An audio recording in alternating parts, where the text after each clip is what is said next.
warahmatullahi wabarakatuh. Perkenalkan, kami dari kelompok 4 akan mempresentasikan hasil presentasi kreatif kami dengan judul hardware komputer. Sebelumnya, perkenalkan nama anggota kelompok kami. Yang pertama yaitu Ageng Suranjaya, nomor absen 04. Yang kedua Bintana Faradisa Ahla, nomor absen 11. Yang ketiga Faizal Akbar, nomor absen 15. Yang keempat Luna Sagita, nomor absen 19. Muhammad Diko Tejakusuma, absen 26. Dan saya Risma Dinabila, absen 31. Kita mulai dari yang pertama, yaitu pengertian dari hardware itu sendiri. Hardware adalah komponen fisik dari komputer yang dapat dilihat dan disentuh secara langsung, di mana hardware berfungsi sebagai perangkat pendukung utama sistem komputer agar bisa berjalan. Dengan kata lain, hardware adalah bagian nyata dari suatu sistem komputer. Yang kedua adalah pengertian dari input device. Input device atau perangkat input adalah perangkat keras yang digunakan untuk memasukkan data atau instruksi serta mengontrol sistem komputer. Perangkat ini memungkinkan pengguna berinteraksi dengan komputer dan memberikan perintah untuk menjalankan aplikasi. Yang ketiga ada pengertian dari proses device. Proses device adalah komponen komputer yang berfungsi untuk memproses data yang diterima dari perangkat input dan bertanggung jawab untuk melakukan perhitungan serta operasi yang diperlukan untuk menjalankan suatu program sehingga menghasilkan sebuah informasi. Dan yang terakhir adalah pengertian dari perangkat output. Perangkat output atau output device adalah komponen pada komputer yang berfungsi untuk menampilkan hasil pemrosesan data dari komputer ke pengguna dalam bentuk yang dapat dipahami. Artinya yaitu dalam bentuk yang dapat dilihat, didengar, atau dirasakan oleh pengguna. Selanjutnya yakni mengenai sejarah perkembangan hardware. Hardware sudah berkembang hingga 5 generasi sejak tahun 1940. Pada generasi pertama, tahun 1940 hingga 1959, komputer menggunakan tabung vakum berukuran besar seperti ENIAC untuk menyimpan dan juga memproses data. Pada generasi kedua, tahun 1959 hingga 1964, ditemukan transistor pengganti tabung vakum yang berukuran lebih kecil. Bahasa pemrograman juga mulai digunakan pada periode ini, sehingga memunculkan profesi baru seperti programmer. Pada generasi ketiga, tahun 1964 hingga awal 1980-an, penggunaan integrated circuit memungkinkan banyak komponen dipadatkan dalam satu chip. Sistem operasi juga ditemukan pada periode ini. Pada generasi keempat, awal 1980-an hingga sekarang, pengembangan mikroprosesor memungkinkan komputer melakukan tugas yang lebih kompleks. Era ini ditandai dengan munculnya personal computer atau PC. Pada generasi kelima, yakni masa depan, komputer diharapkan bisa berinteraksi lebih baik dengan manusia melalui teknologi canggih seperti kecerdasan buatan atau AI. Input device. Perangkat input adalah perangkat keras yang digunakan untuk memasukkan data atau instruksi serta mengontrol sistem komputer. Perangkat ini memungkinkan pengguna berinteraksi dengan komputer dan memberikan perintah untuk menjalankan aplikasi. Contoh input device ada 5, yaitu 1. Keyboard. Keyboard adalah papan ketik yang berisi semua model huruf, angka, karakter, dan tanda baca. Secara umum, fungsi keyboard pada komputer untuk mengirimkan perintah dari setiap huruf, angka, serta simbol yang diketikkan, kemudian menyampaikannya ke Central Processing Unit atau CPU. Selanjutnya, perintah tersebut diubah menjadi simbol-simbol digital sehingga perintah itu dapat dipahami oleh prosesor. Yang kedua, mouse. Mouse adalah alat pointer untuk mengakses melalui layar komputer. Dengan kehadiran mouse, maka pengguna komputer menjadi lebih interaktif dan lebih mudah untuk mengoperasikan komputer. Fungsi mouse komputer memberikan perintah ke komputer dengan cara menggerakkan mouse di permukaan khusus mouse komputer.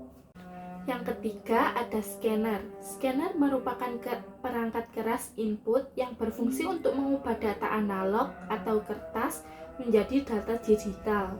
Perangkat ini digunakan saat Anda ingin memindahkan data yang berbentuk hard file pada kertas menjadi bentuk soft file ke dalam komputer yang hasilnya berupa gambar atau file PDF. Scanner memiliki beberapa fungsi lain seperti 1. Penyalinan, 2. Riset, 3. Pengarsipan. 4. Mikrofon. Mikrofon adalah perangkat elektronik yang berfungsi sebagai alat untuk mengubah gelombang suara menjadi sinyal listrik. Sinyal listrik yang dihasilkan oleh mikrofon kemudian dapat ditransfer ke komputer melalui kabel atau koneksivitas nirkabel untuk digunakan dalam berbagai aplikasi audio.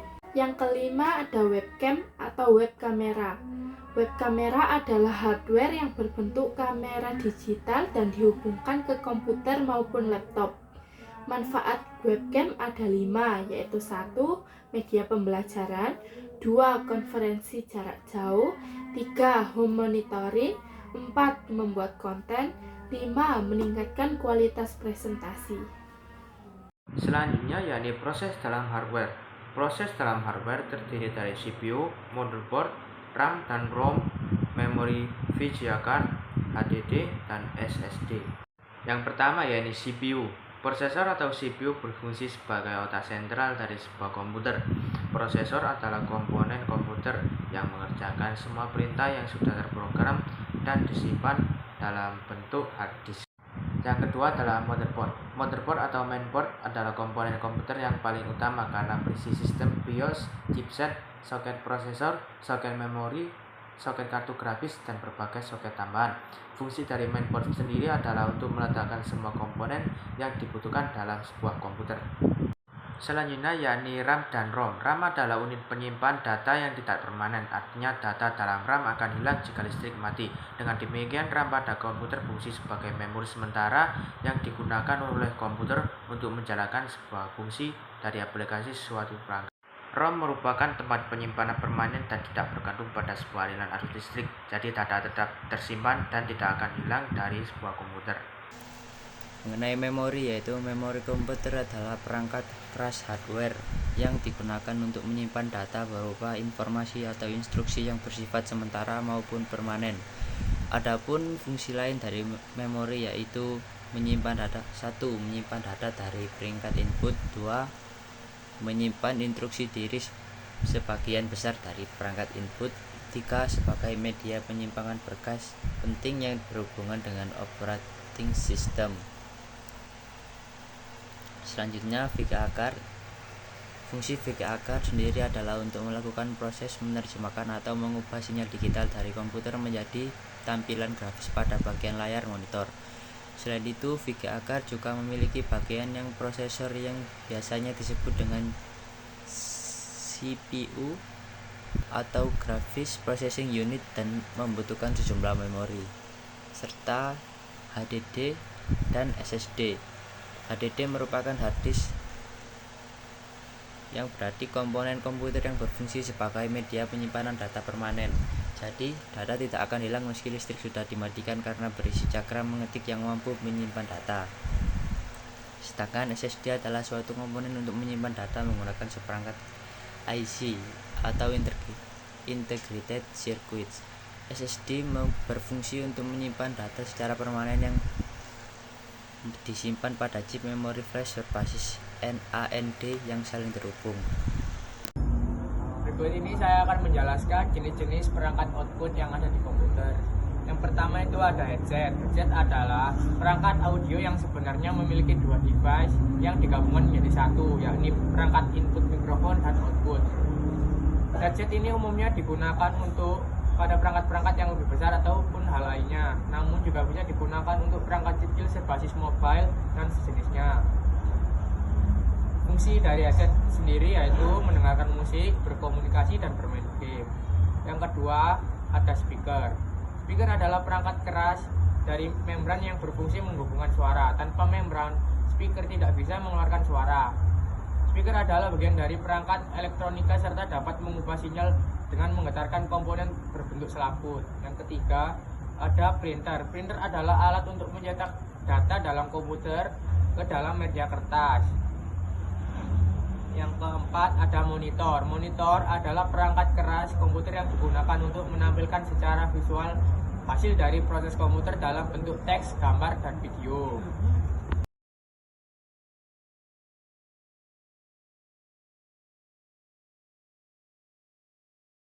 Sekian informasi dari kami. Semoga pembelajaran ini dapat bermanfaat bagi kita semua. Apabila ada salah kata, kami mohon maaf. Wassalamualaikum warahmatullahi wabarakatuh.